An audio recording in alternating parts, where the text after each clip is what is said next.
Bonsoir, bienvenue au Focus Info. Ce soir, exceptionnellement, ce n'est pas Gilles Vernet qui vous reçoit, car votre présentateur habituel sera lui-même l'invité de l'émission.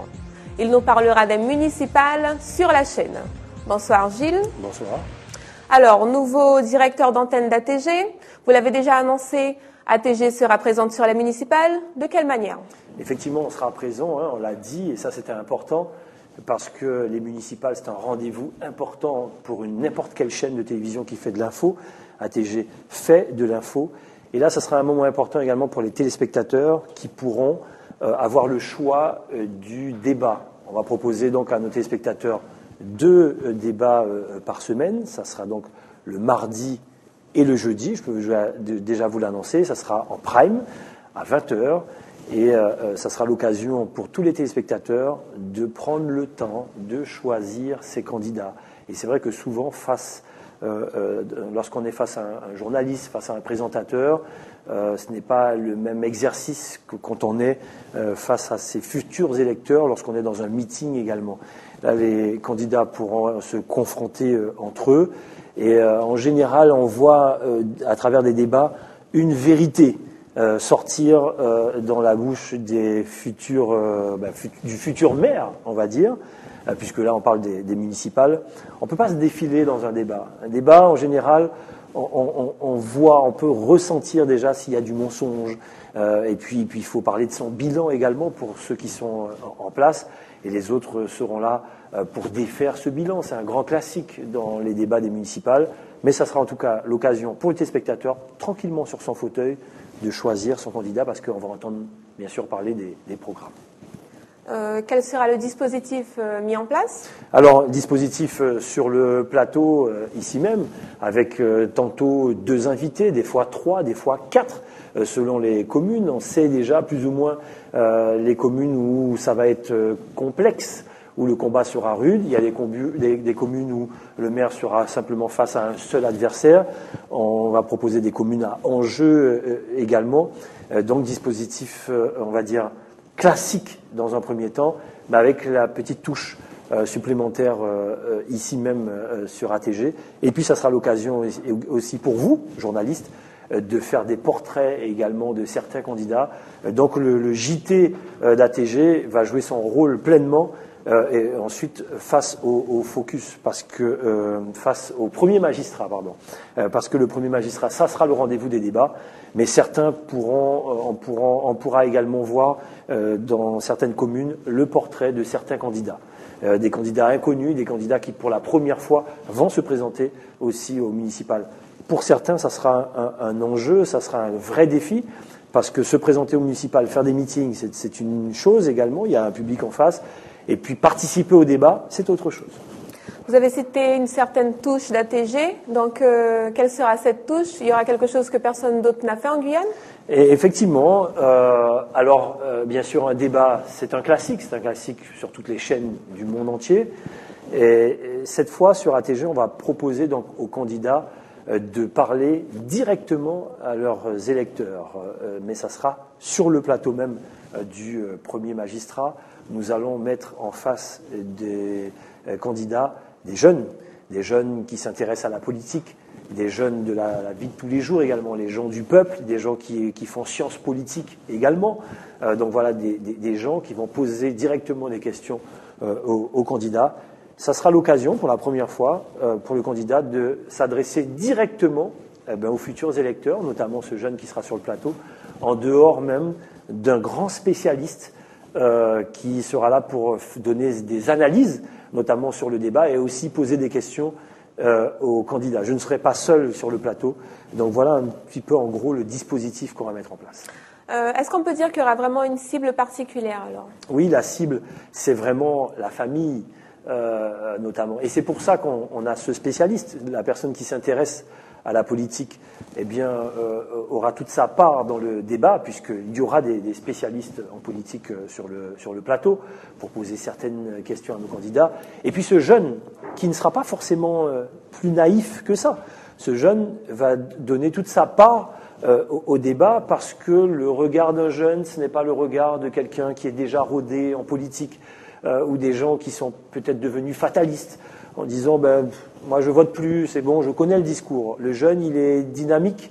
Le jeune, il a envie justement de mettre son premier vote. Celui qui a 18 ans, qui est majeur aujourd'hui, qui nous parle, qui aura envie de donner ce premier vote-là. C'est ça la cible aussi de premier magistrat, c'est de permettre aux gens de voter en famille, les enfants, c'est-à-dire majeurs bien sûr, 18 ans, avec les parents. Et ça, on voudrait le voir, on ne l'a pas assez vu en Guyane. Aller voter en famille, les enfants et les parents qui votent. C'est le but. L'émission Premier Magistrat, est-ce qu'elle sera interactive ? Alors ça, bien sûr, on n'a pas trop le droit. Il faut respecter certaines règles du CSA. Imaginez que les personnes s'accaparent, ça pourrait le faire comme Internet, comme on le faisait effectivement avec notre iPad sur le plateau, on avait des questions Internet. Mais imaginez que certaines personnes s'accaparent le téléphone ou bien Internet, on aurait 4 candidats sur le plateau. Et puis, il n'y en aurait qu'un qui aurait eu la chance d'avoir, toute sa population derrière lui. Ça ne va pas être possible parce que les questions seront ciblées. On pourrait mener une attaque uniquement sur une personne. Il y a des gens qui sont très forts pour appeler avant. On a l'habitude avec la radio pour poser des questions avant. Et là, à ce moment-là, ça pourrait fausser le débat. Puisque, bien sûr, les gens qui posent des questions, ils ont leur candidat. Et à ce moment-là, ce n'est plus possible de fonctionner comme ça. Non, pas d'interactivité pour respecter une certaine neutralité, pour être dans un équilibre et pour respecter également la règle du CSA. Est-ce que tu peux déjà nous avancer? Quels seront les thèmes abordés? Alors bien sûr, une commune, on va parler d'économie, c'est important. Il y a des communes qui sont plus riches que d'autres, de fiscalité aussi. Dans certaines communes, on paye plus d'impôts. Pourquoi on paye plus d'impôts dans certaines communes, comme Roura par exemple, et pourquoi on paye moins d'impôts à Montjoly? Il y aura un petit côté explicatif également. On va expliquer aux téléspectateurs comment ça se passe et quel est le rôle d'un maire. Le maire, c'est pas le président du conseil général, c'est pas le président du conseil régional, ce n'est pas un sénateur, ce n'est pas un député. Le maire, c'est quelqu'un qui, normalement, est proche de sa population. Et donc, on va parler également donc, de cet aspect du rapport entre le maire et sa population. Oui, économie, enjeu, il y a des mairies qui n'ont pas bougé, on va en parler. Il y a des communes qui n'ont pas bougé depuis 10 ans, puis d'autres communes qui se sont développées parce que les maires sont plus ambitieux. Mais dans quel contexte ils se sont développés? Est-ce que dans certaines communes, on n'a pas un peu triché pour aller trop loin? Enfin voilà, il y a plein de questions qu'on pourrait se poser. Puis c'est les enjeux surtout, l'enjeu pour demain. Les gens, ils sont dans leur commune, ils veulent avoir une bonne commune et puis quelque chose qui se développe surtout. Ça sera surtout sur les enjeux. Donc les thèmes, bien sûr, qui seront abordés lors de ce premier magistrat. Puisque nous parlons des communes, on a des grandes communes, mais aussi beaucoup de petites communes en Guyane. Est-ce que toutes les communes seront représentées? Alors, malheureusement, on a essayé justement de pouvoir le faire, mais c'est pas trop possible vu la période. Vous savez qu'en ce moment, il y a encore des gens qui n'ont pas encore dit qu'ils seraient candidats au municipal. Donc, on peut pas faire. Imaginez si on avait commencé les municipales aujourd'hui. Impossible de faire un débat sur une commune. Je prends un exemple, sur une commune de Kourou, par exemple. Peut-être qu'on sait qu'il y a 2 candidats, alors que dans une semaine, il y en aura 5, 6. Et on ne pourrait pas faire le débat de Kourou aujourd'hui et puis refaire un autre débat avec la même commune demain parce que d'autres auraient donné leur candidature aujourd'hui. Ça, c'est pas possible. On a attendu, on va dire, on attend la dernière minute pour que tout le monde se déclare, pour savoir quelles sont les communes où il y aura un peu plus de bagarres. Je peux vous dire déjà, il y aura 12 communes lors de ces débats. Il y aura Sinamari, Roura, Saint-Georges, Makouria, Montjoly, Kourou, Cayenne, Matoury. Il y aura la commune de Saint-Laurent également. Et puis, ça va se jouer entre Mancineri, il y aura Mancineri, Tonnet-Grande, bien sûr, Regina, Apatou, Maripasoula. Donc, on va essayer d'aller, de brosser un petit peu large, entre l'ouest, l'est, le littoral, bien sûr, et un petit peu le centre, pour essayer de représenter un petit peu toute la Guyane. Malheureusement, les 22 communes de Guyane ne seront pas représentées. Et puis, il y a des communes, peut-être, où le maire n'aura pas de candidat en face de lui, donc pas de débat. Et certaines communes où il y aura peut-être moins d'enjeux, donc ça sera, on va dire, plus facile pour nous d'aller dans des communes où les enjeux seront forts, ou peut-être qu'il y aura un deuxième tour. Okay. Quel sera le rôle de ce deuxième journaliste? Alors, ça sera le spécialiste. Aujourd'hui, on l'appelle journaliste, mais ça peut être un spécialiste en politique. Ça peut être aussi un ancien de la politique et qui s'est retiré de la politique, qui est à la retraite de la politique, mais qui connaît toutes les questions politiques de fond en comble. Et ce spécialiste, on va l'appeler spécialiste, sera là pour analyser le débat, analyser les candidats. Il donnera son point de vue et il pourra également poser des questions aux candidats. Ça sera donc l'occasion pour nous d'avoir un aspect un peu plus, on va dire, plus en profondeur, parce que le débat va se jouer. Moi, je vais distribuer les rôles, hein, je vais parler de thèmes, mais en fin de compte, le débat, ça sera entre les candidats. Les candidats vont parler, vont communiquer, ils vont parler entre eux.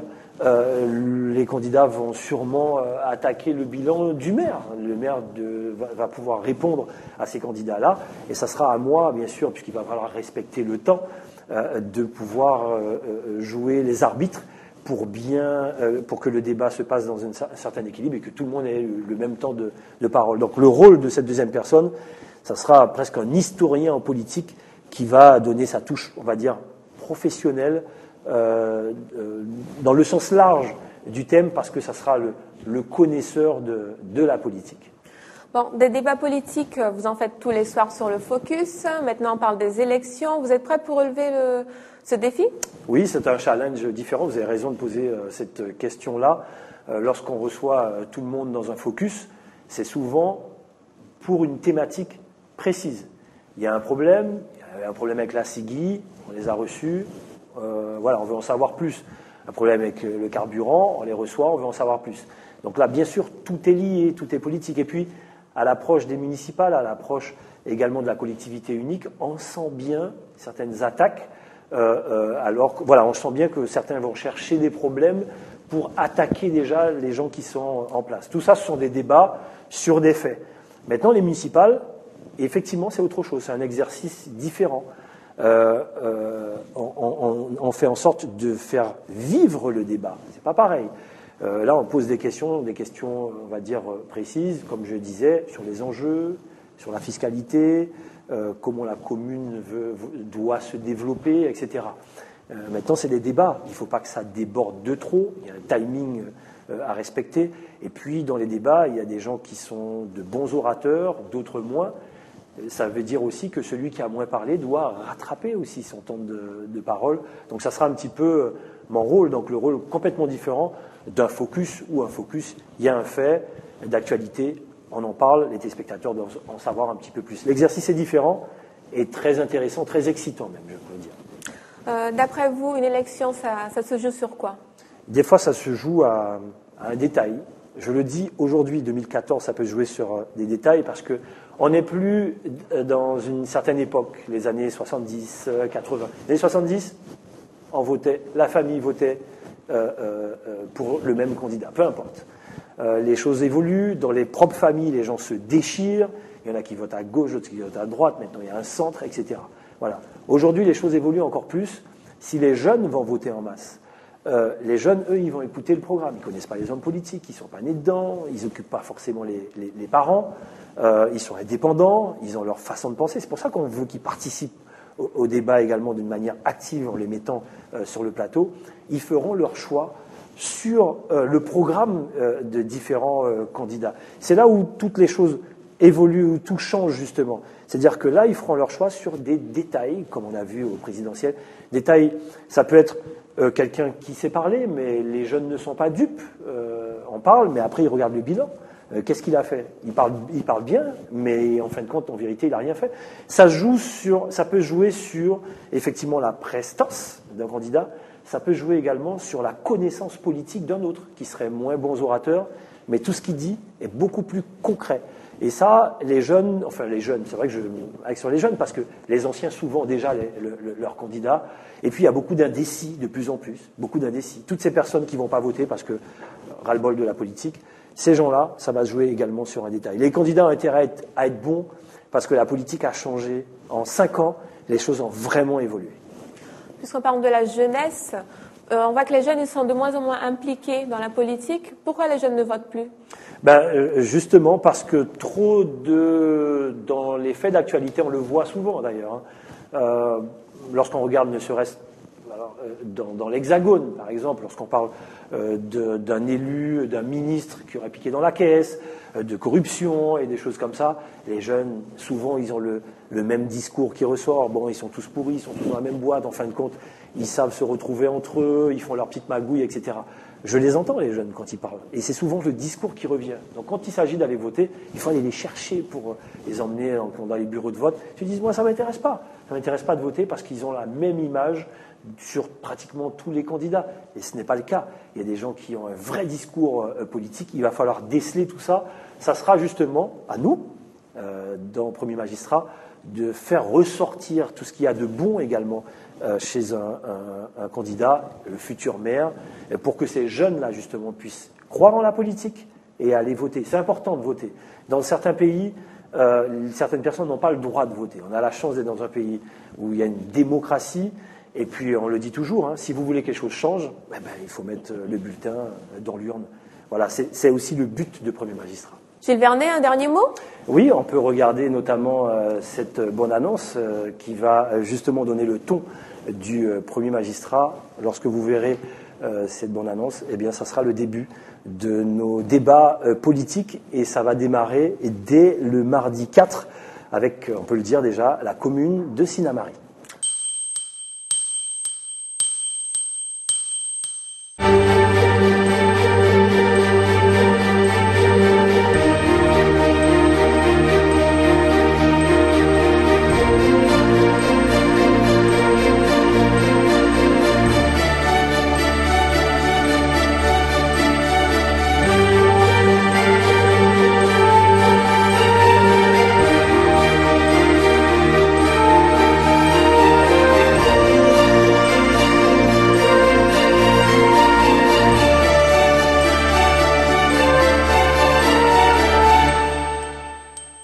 Gilles Vernet, je vous remercie de votre présence et on se revoit très bientôt dans le Premier Magistrat. À bientôt.